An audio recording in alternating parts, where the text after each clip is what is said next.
The question that Jesus is asked in the gospel text of today contains the great commandment.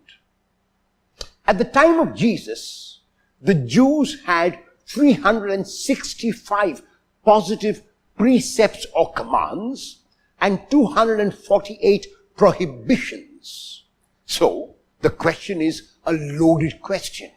There are 365 and there are 248. Which of these now is the greatest of all? And then Moses had given the people in the Old Testament the 10 commandments. So the question is not easy for Jesus to respond to. However, Jesus is aware of his own self, he is aware of others, and he is also aware of the law.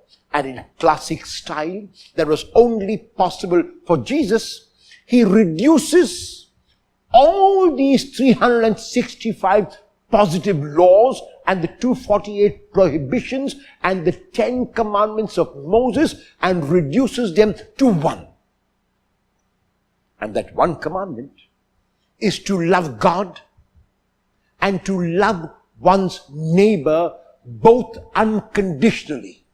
So even though it is mentioned that the second is like the first, on further reflection and on deep analysis, it shows that Jesus is really talking about one commandment, that is love of God, which is shown in love of neighbor.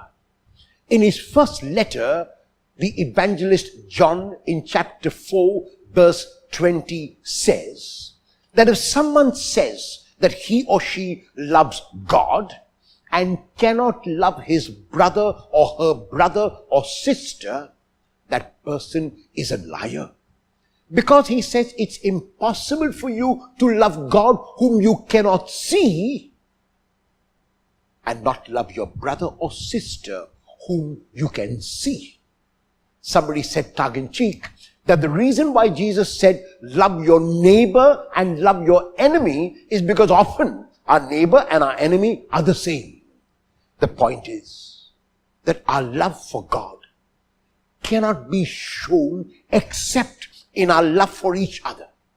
Our love for God cannot be made tangible except when I express it in my love for others. If I love others as much as I say I love God, then I am on the right track. I am following the commandments.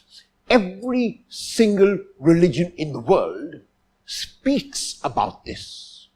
Every single religion in the world talks about love. And so the challenge is, can I show my love tangibly and really? Can I show my love in action? Because if I do, then I'm living out the one commandment of loving God and loving my neighbor. More importantly, I am loving God by loving my neighbor. How will you show your love for God tangibly in one action of love today?